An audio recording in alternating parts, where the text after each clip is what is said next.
ఈరోజు జున్ను చేద్దాం అనుకుంటున్నానండి. జున్నుకి 1/2 లీటర్ జున్ను పాలు తీసుకున్నాము. ఈ 1/2 లీటర్ జున్ను పాలు ఇందులో వేసేస్తున్నానండి.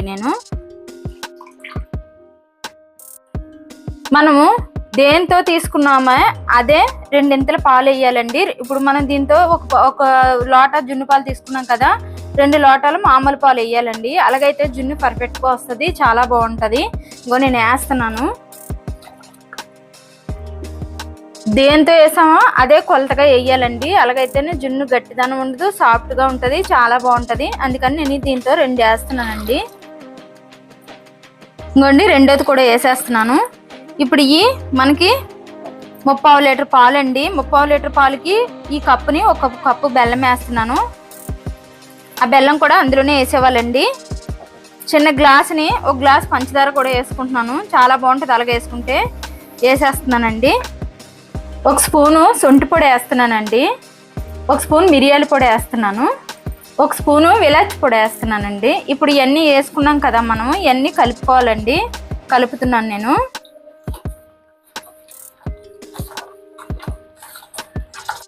ఇంకోండి అన్నీ కలిసిలాగా ఇలా కలుపుకోవాలండి. పంచదార బెల్లం అన్నీ కరిగిపోయాయి. ఇప్పుడు ఇది మనము ఏరో గిన్నెలోకి వడపోసుకోవాలండి. బెల్లంలో ఏదైనా తొక్కది ఉంటే వచ్చేస్తుంది. ఇప్పుడు నేను వేరే గిన్నెలోకి వడపోస్తున్నానండి. ఇంకోండి వడపోస్తున్నాను.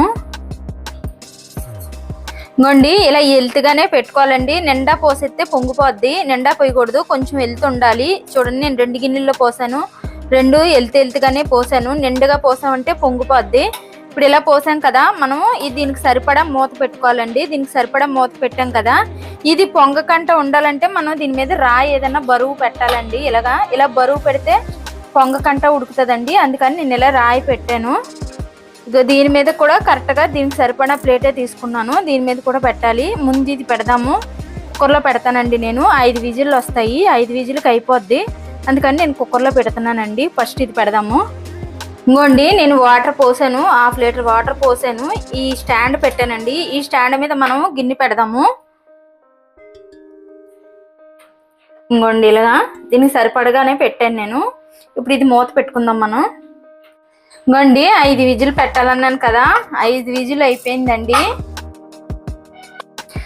తీసేస్తున్నాను చూడండి.